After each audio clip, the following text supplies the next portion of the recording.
పోషకాలు ఎక్కడి నుంచి వస్తాయి?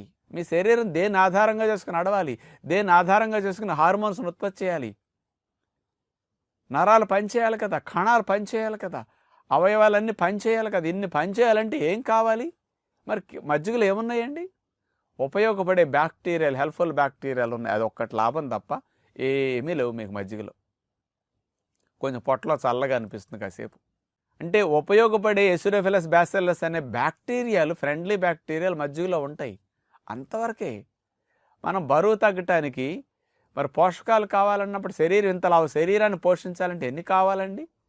మరి రోజు చాలామంది ఏం చేస్తారంటే 3 పూట్ల మజ్జిగ బాటిల్స్లో కూడా క్యారీ చేస్తుంటారు. బ్రేక్ఫాస్ట్లో కూడా 2 గ్లాసులు మజ్జిగ తాగేస్తారు. ఇడ్లీ తినేసి ఒక ఇడ్లీ, 2 ఇడ్లీ, లేకపోతే ఒక దోశ 2 దోశ తిని మళ్ళీ ఒక గ్లాసు మజ్జిగ. లంచ్లో 2 గ్లాసులు మజ్జిగ పెట్టుకుని అట్లా కీరా దోసకాయలు పెట్టుకుని అన్నేసి ముక్కలు అట్లా తినేస్తారు.